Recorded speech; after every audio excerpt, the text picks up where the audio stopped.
եկաք տաղավար, մի քանի թեմաներ հետ կապված նաև ձեր գնահատականը լսենք եւ այսպես Մակում Ալիևի ելույթը, որին հաջորդեց Փաշինյանի ելույթը, ըստ էության ողորմելի խոսք, որևէ ձևով պատասխաններ, որևէ ձևով հակադարձում չկար, խնդրեմ։ Մենք վաղուց արդեն սովոր ենք, որ որքան վայրակ եւ ինչպես ինքն է ասում կոմպրոմիսի չգնացող է ներքին հարցերում, այդքան խեղճ ու ողորմելի անարժանապատիվ միջազգային հարթակներում, այն հարթակներում, որի համար մենք պետություն ենք ստեղծել ժամանակին,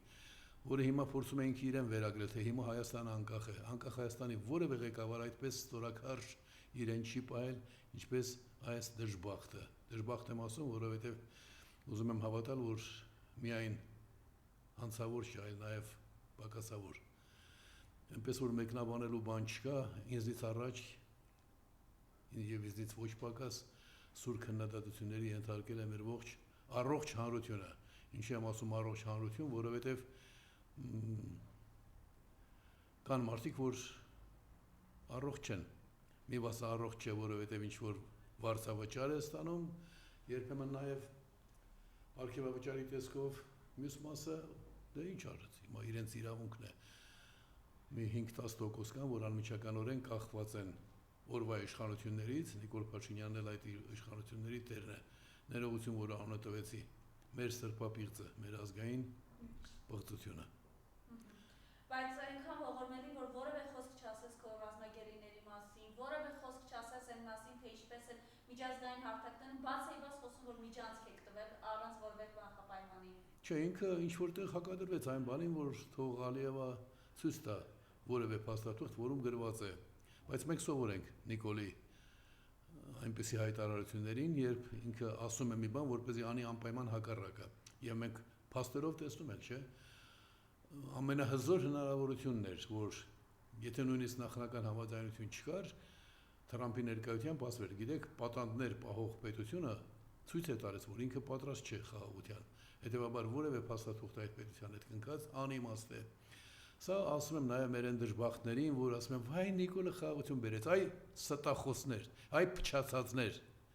Խաղաղությունը մեր տարածաշրջան մտավ եվրոպական դիտորդների ժամանումից հետո։ Ինչու եմ ասում փչացած, որովհետև ստախոսը ի վերջո փչացնում է իրեն եւ իր երեխաներին։ Եվրոպական դիտորդների գալուց առաջ Նիկոլը ամեն ինչին համաձայնվել էր մեր պղծությունը, մեր ամոթն ու խայտառակությունը։ Ի վերջո մերն է, դրա համար ասում ենք մերը։ Համաձայնել էր ինչ հակառակորդն ու թշնամին ինչ ուզում էին, այդ ամենը անում էր, բայց դրանով հանդերձ մենք ամեն օր սադրանքների, եթե ոչ ամեն օր, ապա շաբաթը 2 անգամ սադրանքների մասին տեղեկություններ էինք ստանում, զոհեր էինք ունենում։ Եկան եվրոպական դիտորդները եւ հարաբերական կայունություն ու խաղաղություն հաստատվեց։ Սա է միակ ճշմարտությունը։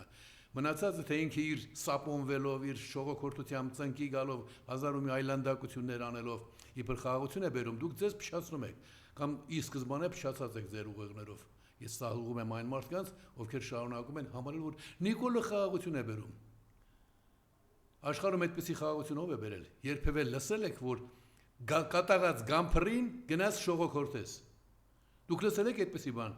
Կարող եք ձեր երեխային տանել գամփրի դիմաց կամ որևէ փողոցային շան դիմաց, որը գրմռում է, ատամներն է կրճտացնում, ասում եք, տեսեք, մենք բարի ենք, մենք ձեր ուզածները կանենք։ Այդպիսի բան չկա։ Ձեզ խափում են, դուք էլ ապուշի տեղ եք դրել ձեզ ու պատժվելու եք այնպես, ինչպես պատժվեցին 20 թվականին, 1920 թվականին Կարսը հանձնող խեղճ անմեղ հայ զինվորները։ Նրանց բոլորին եւ բռնաբարեցին եւ հետո էլ գլխատեցին։ Դուք գիտեք դրա մասին։ Իսկ նախ այն ժամանակվա Նիկոլներն ասում էին, չէ, սրանք Լենինի դաշնակից թուրքեր են, սրանք ուրիշ թուրքեր են։ Եկեք մենք չկռվենք, հանձնվենք, ամեն ինչ լավ կլինի։ Մենք այդպիսի խաղաղություն տեսել ենք եւ բոլոր բթացածներից կոչ եմ անում, հասկացեք, որպես ձեր աղջիկներին չբռնաբարեն, հետո էլ ցածի վրա չնստեցնեն, այսօր դուք պիտի ոչ ասեք այս որակի տականքներին։ Ասացիք, որ Հիշորձև հակադարձեց, բայց որներ է հակադարձությունը։ Թրամփն է խոսում միջանցքի մասին, Ալիևն է խոսում միջանցքի մասին, ԵԽԽՎ-ում գերմանացի պատգամավորը խոսեց Զանգեզուրի միջանցքի մասին։ Ըստ էության միջազգային հարթակներում պայթեցրեցին, որ դուք տվել եք այդ միջանցքը առանց որևէ նախապայմանների եւ Փաշինյանի գորգորոցը ուղղակի իմիտացիա էր ստեղծում։ Ներողություն, դուք ձեր հարցադրումն այնպեսին էր, կարծես թե ես ասել եմ, որ Նիկոլը միջանցք չի տալիս։ Նիկոլը ամբողջ Հայաստանն է պատրաստ տալ։ Խոսքը դրա մասին չէ։ Խոսքը այն բանի մասին է, որ ինքը համենայն դեպս հրապարակավ հակադարձեց։ Իսկ որ Ալիևի խոսքը կարող է ինչպես ասում են, նավթի հոտ ունեցող, իգրայի հոտ ունեցող դոլարներով գտնել արձագանքներ, կամ կարող է այնքան էլ այդ հարցով ոչ բավարար մտահոգություն չունեցող ինչ որ քաղաքական գործիչ հայտարարի, որ դե պայմանավորվել են, հա, այն Ալիևը միջանցք էր ուզում, մի վերջո այդ հարցում համաձայնության եկել, դա այլ թեմա է, եւ այստեղ մեր դիվանագիտության անաշխուտանողությունը, անկարողությունն է մեղավորը։ Իսկ այն ինչ որ ես ասում եմ, որ ինչ որ ձևով իր ձևով հակադարձեց, դա ակնհայտ է, բոլորս ենք տեսել, որ ինքը շարունակեց ճամարտակել այն բանի մասին, թե մենք ճիշտ է այնտեղ փաստաթուղթ ենք ստորագրել, բայց այդ ինչ անխոչնդոտ ճանապարհ է տրամադրելու, այ պղծություն։ Անխոչնդոտ ճանապարհ լինում է միայն այնտեղ, որտեղ դու իրավիճակի տերը չես, մնացյալ դեպքերում կան բնական օրինական խոչընդոտներ։ Կերս խաղաղության քարոզը որ իրենք տանում են։ Դե դրա մասին ասում է վերջերս նորից ասաց ԵԽԽՎ-ում, որ մեր նորացի խաղաղությունը 1 ամսական, արդեն 20 պայմանական թիվ ասեք, 20 քանի օրական է։ Բոլոր առողջ բանական մարդիկ լսելով այդպիսի արտահայտություններ ուղղակի ասում են լակոտ։ Կարող է մտքում ասեն քաղաքական կամ ոչ,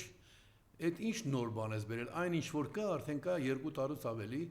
եվրոպական դիտորդների ժամանումից հետո դու նոր ոչինչ չես բերել, որ ասում ես, թե կարծում ես Թրամփի ներկայությամբ ինչ որ բան կիսատ պռատ ստորագրելը դա խաղաղությունը առարկայական դրսևորում է հարևան պետությունների հետ պատերազմական վիճակում գտնվող պետությունը խաղաղության մասին խոսում է այն ժամանակ, երբ այդ պատերազմական գործողությունները դադարում են եւ երկուստեք ընդունում են, որ իրար հանդեպ պահանջներ չունեն եւ դա ապացուցում են գործով։ Այստեղ արդեն ասացի, գերիների արկայությունը, պատանդների արկայությունը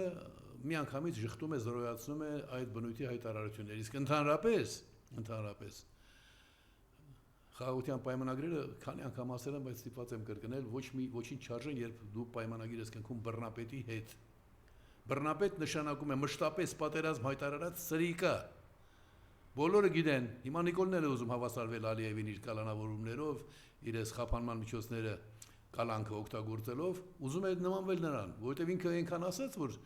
այ բարեկիրթ մարդ է, բայց բռնապետ է, դու եթե լեզուդ պատտվում է բռնապետին ասել բարեկիրթ մարդ, դու ուրեմն ամենափշացած մարդն ես։ Նույնիսկ մեկ հոգու անարդարացիորեն պատժող բռնապետը արդեն բռնապետ է։ Այսպիսով բռնապետների միջև կնքված եւ բռնապետի հետ կնքված պայմանագրերը ոչինչ չարժեն, սա է աշխարհի փորձը։ Առավելագույնը դա կարող են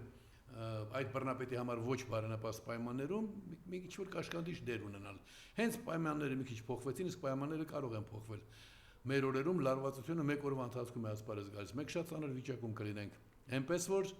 երբ դու գործ ունես փողոցային կատաղած շան հետ,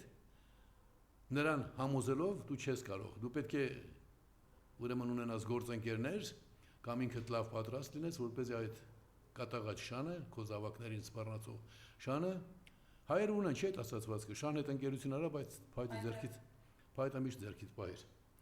Մենք մեզ չխափենք, նորություններ չանենք, ցանկացած մեծամիտ ստոր արարած փորձում է այնպես անել, որ աշխարհը սկսում է իրենով։ Այսպես կոչված հեղափոխականների հիմնական նպատակը դա։ Գիտեք, մեզնից առաջ չկար, մենք սկսեցինք։ Բայց դու դա ասելու պետք չունես, եթե դա իրականություն է։ Եթե դրա մասին բլբլացնում ես անընդհատ մեջ, նշանակում է ինչ-որ բան այն չէ։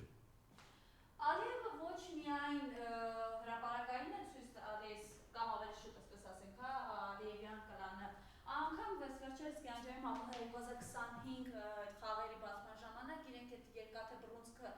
ցույցադրեցին, որպես հայերի ողնաշարը կոտրած խորհրդանիշ, խնդրեմ։ Ես այդպիսի բաներ մեկնաբանել չեմ ուզում, ես քաղաքական գործիչ եմ, մեկնաբան չեմ քաղաքական, դրա համար տարբեր մարդիկ կան, գանք, խոսենք, քննադատեն, իմ խնդիրը հետևյալն է։ Այն կոնտեքստում եմ ուզում մեկնաբանել, որ կեղծ խաղաղության քարոզը։ Դե ես դրա մասին արդեն խոսեցի, որքան էլ որ դրա մասին խոսեմ կրկնեմ, հասկացողը վաղուց հասկացել է, չհասկացողը ոչ, շատ կարևոր է այն, թե մենք որպես այս երկրի տերեր, սահմանադրությամբ Հայաստանի քաղաքացիներն են երկրի տերը, ինչ գործողություններ պետք է ձեռնարկենք, որպեսզի կասեցնենք այս պղծության հաղթարշավը։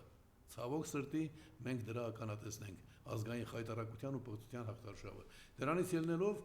Մենք ընթառաջել ենք մեր արված հրավերներին եւ ելի կընթառաջենք, որպեսզի միասնական լուծումներ գտնվի։ Ամսի 15-ին տեղի ունեցավ մի կլոր սեղան անցած ամսվա, հետո 19-ին, որը արդեն շարունակական բնույթ է կրում։ Այսօր arczepiskopos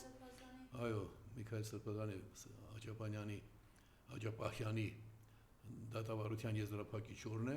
կլոր սեղանը հատուկ որոշում ընդունեց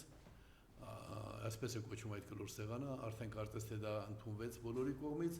ազգային համագործակցության կլոր սեղան եւ այդ կլոր սեղանը նախ հայտարարություն ընդունեց իշխանությունների ի վերջո իր էությամբ հայ առաքելական եկեղեցու գործիչներին ճնշելու միջոցով եկեղեցու դեմ ուղված այդ գործողությունների դեմ միաժամանակ այսօր կոչարվեց որ մենք բոլորս ժամը 5:30 լինենք եթե դժգոհում ենք այդպիսի գործողություններից մեր ներկայությամբ մեր բողոքն արտահայտենք սա նվազագույնը այս կլոր սեղանը որ ստեղծված է նաև իշխանությունների արտաքին քաղաքականության ոլորտում եղած դրսևորումների նկատմամբ վերաբերմունք դրսևորել եւ արդեն առարկայորեն ազդելու ուղղությամբ շատ խնդիրներ է իր արժեվ դրել բայց մենք հասկանում ենք բոլորս էլ գիտենք որ կլոր սեղանը ուղղակի նախնական փուլն է այն փուլը երբ դու մարդկանց լսեցնում ես քո կարծիքը լսում ես այլոց կարծիքը հարստացնում գալիս ես հայտարարի եւ ի վերջո գտնում այն ճանապարհը որը որոշակի համագործակցության ճանապարհով կարող է օգտակար լինել առաջընթացի համար այնպես որ այսօր ամենաարդյունավետ միջոցը այն է որ մենք իսկապես ստեղծենք ազգային համագործակցություն ինչպես անկախություն չունենալուց առաջ պետականություն չունենալուց առաջ մենք այդպիսի համագործակցություն ենք ստեղծում ազգային ինքնորոշում միավորում այն ժամանակ միավորում հենց այդ նպատակով էր ստեղծվել եւ տասնյակ հազարավոր մարդկանց միավորելով կարողացավ սեպտեմբերի 21-ին հասնել այսօր էլ մոտավորապես այդ փուլում ենք բայց ավելի նուրբ ենք աշխատում այսինքն ազատ մտքերի փոխանակում կլոր սեղան ազգային համագործակցության կլոր սեղանը նույնիսկ եթե չկարողանա բոլորին միավորել ապա իր կազմից կգտնի այն քաղաքական ուժերին նաև պատասխանատու հասարակական կազմակերպությունների անհատների որոնց ծրագրում ենք օգնել իմիգալ հանուն ձեր նշած բոլոր անարդարությունները բնում կասեցնելու համար Կարով Սրբազանին 2 տարի 6 ամիս կալանք է պահանջում դատախազը դուք որևէ ասելիք ունեք այս անհաղորդ հայացքով դատավորին որ այդ որոշումը ըստ էության կկատարի որովհետև ամեն ինչ գնում է դրան Մենք դեռ չգիտենք կատարի թե չէ բայց ես մի բան ասեմ քիչ առաջ ես հայերեն սխալ արտահայտվեցի երբ ասում ես հանուն վերջում չպետք է ասես համար ուղղակի մտքերով տարված բաց թողում արեցի հայրենի սիրահարները թող ներողամիտ լինեն ուրեմն հանուն հայրենիքի հետո պետք է ասել հանուն հայրենիքի համար ես այդ սխալը թույլ տվեցի ներող կլինեք վերադառնալով ձեր հարցին ասեմ որ ես հիասած եմ Սրբազանի պահվածքով իսկապես հոգևորականի պահվածք է գիտեք ես առիթ ունեցել եմ նման իրավիճակներում լինելու եւ երկար տարիներ եւ հիշում եմ որ շատ հաճախ դու հաղթական ես լինում երբ հոգևորի վրա ես շեշտադրում կատարում այստեղ շատ գեղեցիկ է նաև իր թող վիրավորական չլինի մեր դատական մեր իրավապահ համակարգի համար իր արհամարական կեցվածքը ես հիշեցի իհարկե իմը երկար փորձառությունից հետո էր 17 տարուց ավելի բանտերում անցկացնել վերջին հարցաքննությունների ժամանակ ես այսպեսի կեցվածք էի ընդունել քննիչը հարցանչեցնում էր ասում էի չլսեցի ինչ ասացիր կրկնում էր ասում ես չեմ լսում չլսեցի Այսինքն հետո գրավոր էր գրում ասում էի քննիչը ինչ որ բան է գրել բայց ես չեմ կարդում ինքը հնչեցնում էր ասում էի այս պահին ես երգում էի մեր հայրենիք երգը մտքումս դրա համար չլսեցի ամբողջ քննությունը դրան էր վերածված Աջապահյանը ինձ հիշեցրեց այդ հոգեվիճակը ես ուրախ եմ որ այդպիսի հոգևորական ունենք եւ իհարկե այսօր ոչ միայն ազգային համագործակցության կլոր սեղանի որոշմամբ այլ նաեւ ինքնուրույն ընկերներիս հետ կլինեմ դատավարությանը եթե Նիկոլ Փաշինյանը ուզում է դառնալ Լուկաշենկո ապա այսօր մեր սիրելի Սրբազանը տեսեք չեմ ասում հարգելի սիրելին մի քիչ ավելի է քան հարգելին մեր սիրելի Սրբազանը ինչ որ ազատազրկման ժամկետ կստանա իսկ եթե համենայն դեպս ինքը իր շահերից ելնելով ի վերջո չէ որ տունտունիկ է խաղում թե իբր Եվրոպական միության անդամ դառնալու երազանք ունի։ Այդ դեպքում այսօր Սրբազանը դուրս կգա կալանքից երևի պայմանականով։ Կարո՞ղ մյուս թեմաներին, պարոն Հայրիկյան, վախի մթնոլորտը, որ իրենք փորձում են ստեղծել, այդ ըստ էության վերջերս ազգային ժողովից Նիկոլ Փաշինյանը ընտրված քաղաքապետին է կոնկրետ սպառնում, սա ինչի դրսևորում է։ Սա նախ եւ առաջ իր հնչեցրած Վարդան Ղուկասյանի մասին ժողովրդավարության սկզբունքների խախտում է, առաջին հերթին դա ցույց է տալիս, որ ինքը ժողովրդավարությունից ոչինչ չի հասկանում, իսկ եթե երբ խնդրից չհասկացող մարդը ճամարտակում է դրա մասին, նշանակում է ինքը անազնիվ է, մեղմ ասեմ։ Այո, այդ ամենը անթույլատրելի են։ Եթե կա ինչ-որ իրավական խնդիր, ապա դա քոնը չէ, դրա համար կան իրավապահ կառույցներ։ Իսկ եթե դու խոսում ես քո որպես քաղաքական ընդդիմախոս, պիտի իմանաս, որ քո քաղաքական ընդդիմախոսը նույնպես ապրելու եւ իշխանության ձգտելու իրավունք ունի։ Եթե դու դա մոռացել ես, նշանակում է արդեն թեվակողում ես Ալիև եւ Լուկաշենկո ճանապարհ դառնալու ճանապարհի այդ ճանապարհին ես։ Բայց մի բան կա, որ ինձ համար շատ ակնհայտ է եւ բոլոր հայերը պետք է դա հասկանան։ Ժողովրդավարության մասին ճամարտակող, լավ հայտարարություններ անող, դրա կարևորությունը հասկացող պետական այրը որևէ քաղաքական գործիչ չէր կարող անտարբեր լինել բացարձակ ժողովրդավարություն անունով նախագծի նկատմամբ, ավելին չէր կարող թշնամաբար տրամադրված լինել։ Այդ հիմքի վրա է, որ ես արդեն իրավական անառարկելի ձևով 3 նախազգուշացում եմ հնչեցրել եւ գլխավոր դատախազին եւ հակակոռուպցիոն կոմիտեի պետին, երկուսին, որ դուք դարձել եք կոռուպցիոն հանցանքի հովանավորը, կոռուպցիոն հանցախմբի հովանավորը եւ ի տարբերություն մնացյալ բազմաթիվ հարյուրավոր մեղադրանքների այստեղ ամեն ինչ հստակ է։ Դուք կարող եք պատկերացնել, որ Գամսախուրդյան Վրաստանում կենթանի լիներ, սահմանադրության հարց քննարկվեր, ինքը նախագիծ ներկայացներ եւ այդ նախագիծը թաքցնեին։ Մեկ անգամ, երկու անգամ, ի վերջո խախտելով օրենքը, որը պարտավորեցնում է։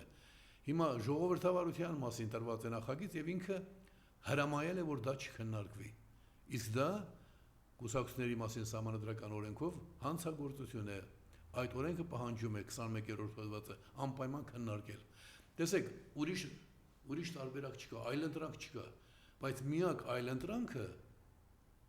փորձում են պարտակել։ Հիմա սա նույնպես կդառնա բավական լուրջ քննարկման առարկա, որովհետև որևէ հայ մարդ, առողջ մտածող հայ մարդ չի կարող անտարբեր անցնել այս փաստի կողքով։ Եթե անտարբեր է անցնում, նշանակում է ինքը արժանի է ավելի վատ պայմանների, ավելի վատ զարգացումների, որովհետև իմանալ, որ քննարկվում է սահմանադրություն ունենալու տարբերակ, իմանալ, որ իրենք ոչինչ չեն արել, բայց կա պատրաստի նախագիծ ու չքննարկել, սա արդեն պատասխանն է։ Ոչ թե քննարկել, այլ չարաշահելով իշխանությունը խանգարել, որ հայ ժողովրդի համար օգտակար նախագիծը մտնի շրջանառության մեջ։ Դուք պատկերացնում եք ինչ է նշանակում։ Եթե 18 թվականին ինքը պարտակած չլիներ, Հայաստանը ամենաուշը 19 թվականին դարձած կլիներ աշխարհի ամենաժողովրդավարական պետական համակարգ ունեցող երկիրը, տեսեք ճշտում եմ անում։ Ոչ թե ամենաժողովրդավարական երկիրը, այլ ամենաժողովրդավարական պետական համակարգ ունեցող երկիրը եւ վերջ Հայաստանը կդառնար բացարձակապես օրինակելի։ Եվ այս ասողը գիտի ինչ է ասում, այս ասողը ժամանակին այնպես չի որ երկնքից իջավ ինչ որ բան ասեց, ինչպես ասպարեզում հայտնված բազմաթիվ այսպես կոչված քաղաքագետների, քաղաքագետ են գուցե իսկապես, բայց իրենք իրենց գործով ու կյանքով էլ պիտի ապացուցեն, որ իրենց խոսքը արժեք ունի։ Ուրեմն մեր ժողովրդի հանդեպ է դա բացասական գործողություն, ոչ թե իմ հանդեպ։ Ժողովրդավար երկրում ընտրված Փարաքյարի համայնքապետը իր տան բակում գնդակահարվում է վաղ Այդ ձեզ համար է ժողովրդավար երկիր, ինձ համար ժողովրդավար չի։ Չէ, դե դա էլ ասում է, ձեր ասած մեր պատկերացած։ Ինքը խոսում է ժողովրդավարությունից, ինքը խոսում է ժողովրդավարության ամբիոն ենք, աշխարհի համար օրինակ ենք, աշխարհը հաշվի է նստում ժողովրդավար։ Շնորհակալ եմ։ Իրական Հայաստանի հետ, որը ժողովրդավար է։ Կուզեմ այս սպանություններն էլ էլի նորից։ Շնորհակալ եմ, որ դուք ինձ հետ համակարծիք եք այդ հարցում, այո, ինքը իրավունք ունի օգտագործել ժողովրդավարություն բառը, բայց ես այս վերջին դեպքերի առիթով չեմ ասում, ես ավելի խորը ներկայացրեցի սկզբունքորեն։ Ժողովրդավար, ճակերտավոր երկրում սրբազաններ են դատվում, բարերար է դատվում։ ընդդիմադիր Հայաստան ունեցող մարդիկ կամ դատվում են կամ Այստեղ էլ ես այդ համաձայն եմ, հայելին պահպանում է իր ոճը, շնորհակալ եմ շատ, որ մենք համակարծիք ենք, բայց մի բան պիտի ճշտեմ։ Դա բազմաթիվ կասկածներ առաջացնող սպանություն է եւ դրա մասին շատերն են խոսել։ Շատերն են խոսել եւ խոսում մանավանդ գործին մոտիկից ծանոթ փաստաբանները։ Այստեղ ես ինձ թույլ չեմ տա ավելի իրազեկներից շատ խոսել, նրանցից ավելի խոսել։ Ես գիտեմ, որ այդ ամեն ինչ, որ կատարվել է, դա ընդհանուր առմամբ խայտարակություն է, բայց գնահատականներ տալ ես չեմ շտապի, որովհետև մասնագետները, իրազեկ մարդիկ տալիս են գնահատականներ, ի վերջո գործը քննվում է։ Ես գիտեմ, որ օրինակ քննչական կոմիտեն վաղուց բղծված է, դարձել է կոռուպցիոն համակարգի մաս, կոռուպցիոն հանցախմբի մաս է կազմում այսօրվա քննչական կոմիտեի ղեկավարությունը։ Ես կարող եմ փաստեր ներկայացնել, բայց ի վերջո քննություն է իրականանում եւ այդ քննությունը պիտի արժանանա ի վերջո մասնագետների գնահատականներին, որովհետեւ դատական գործընթացը նույնպես գնահատական տալու դատական գործընթացի ընթացքում ոչ միայն տվյալ երևույթին ես գնահատական տալիս, այլ նաև բացահայտվում են մեղադրող եւ մեղադրվող կողմի գործունեության կեցվածքի նրբերանգները։ Այնպես որ այստեղ ես ընդհանուր առմամբ համաձայն եմ, համամիտ եմ, որ այսօրվա իշխանությունները կանգնել են մի ճանապարհի վրա, որը իրենց ի վերջո պիտի հանգեցնի ամենավատ որոշումներին, ամենավատ քայլերին, բայց վերջնական գնահատական չեմ շտապի տալ, ես պատասխանատու եմ վերաբերում ցանկացած ասված խոսքի։ Սա առաջիկայում օրինակ Էջմիածնում զբաղաշաբաթում սպասվում են ընտրություններ, սա ազդեցություն կունենա վախի մթնոլորտի վերջո իրենց հաջողվում է ստեղծել, թե ոչ։ Վախի մթնոլորտը ազդեցություն ունենում է, ես գիտեմ իմ անձնական օրինակով, մարդիկ ովքեր որ շատ վճռական ու համոզված տրամադրված էին աշխատել օրինակի համար 13 թվականի ընտրություններին նախագահական եւ իմ վարկանիշը ահագին բարձրացել էր, դա էլ ակնհայտ էր, այն աստիճանի էր բարձրացել, որ որոշակի շրջանակներ հանձնարարություն ստացան Հայրիկյանին ասպարեզից հանել։ Եվ ես տեսա որևէ մեկի չեմ մեղադրում, որովհետեւ մարդը եթե գնում է խաղաղ քաղաքական գործընթացի եւ ընթացքում հանդիպում է բռնությունների ակնհայտ դրսեւորման եւ դրանց զանգվածային պետական աջակցության, դուք գիտեք չէ, որ այն ժամանակ հանրապետական կուսակցությունը ինքը մասնակից չէր մահապորցին, բայց ամբողջ Հայաստանով մեկ պետական բոլոր կառույցներում ասում էր տարածեք, որ Հայրիկյանը ինքն է իր վրա կրակել։ Ամբողջ կուսակցությունը զբաղված էր դրանով։ Ինչ եթե վարկանիշս բարձրացել էր։ Եվ ես այն չեմ ասում, բայց դա ազդեց մարդկանց վրա։ Եվ ես չեմ կարող որևէ մեկից պահանջել լինել անվախ։ Ես նույնիսկ այն տարիներին, երբ KGB-ի հետ լուրջ խնդիրներ կար, ընկերներս մի քանիսը շատ կարևոր մարդիկ լքեցին ինձ, լքեցին պայքարը, բայց դա իրենցից ես պիտի պահանջեի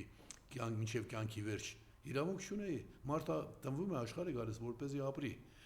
Նաև որոշ դրվագներում պայքարի, բայց ամեն մարդու ճակատին չի գրված պայքարել ամբողջ կյանքում։ Որոշ մարդիկ ինչ որ փուլ անցնում են, մենք մի լավ սա մեր պատմաբան Նորայր Խանզադյանի խոսքերն էր, ասում էր անկախության համար պայքարը դա փոխանցավազք էր։ Այսինքն ով ինչքան կարողանում էր դրոշը տանում էր, փոխանցում էր մյուսին։ Եվ այստեղ էլ մարդիկ կարող են ինչ որ պահի իրենց լավ դրսևորել, հետո հոգնել։ Այլ բան է, երբ մարդը ինքն իրեն դավաճանում է։ Այնպես որ այո, վախի մթնոլորտը բոլոր բռնապետների գլխավոր զենքն ու գործելամիջոցն է, այնպես որ քանի որ այսօրվա մեր խայտարակությունն ու պղծությունը ունի այդպիսի տրամադրություններ եւ հակվածություն, մենք պիտի ընդունենք, որ դա կարող է ազդել նաեւ Էջմիածնի ընտրությունների վրա, սակայն այնտեղ տեխնացուներից մեկը բանաստեղծ Խաչիկ Մանուկյանը, որ նաեւ իր որդուն կորցրեց պատերազմի ընթացքում, չեմ կարծում, որ նրան կարելի է վախեցնել եւ ինքը ունակ է ոչ թե հազարների, այլ տասնյակ հազարների ոգեշնչել։ Մենք էլ իր կողքին կլինենք, այնպես որ այո, վախը օգտագործում են, մենք էլ պիտի լինենք այդ վախը հաղթահարողների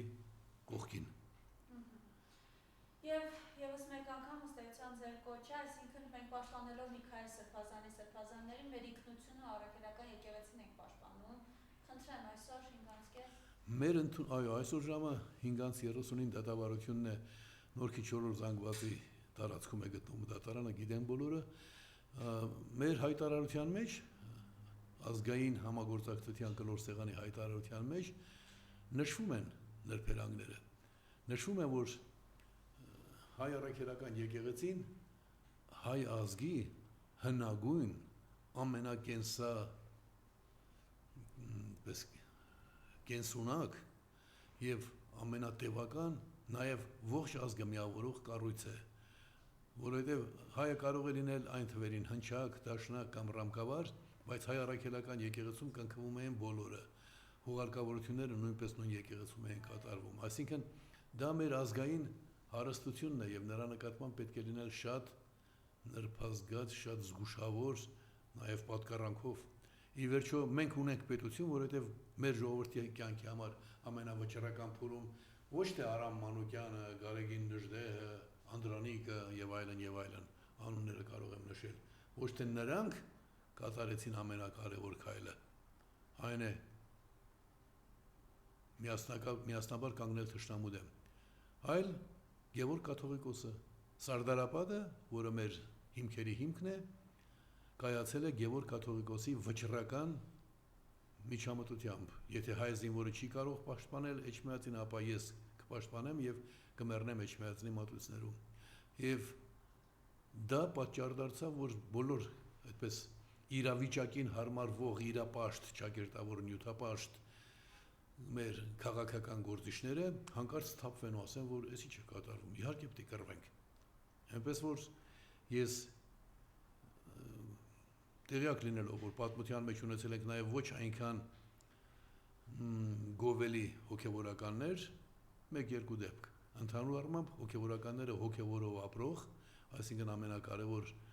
բոլոր արժեհամակարգերի հիմքում գտնվող երևույթի հոգևորի կրողներն են մեր կյանքում, մեր հոգևոր հարստությունը։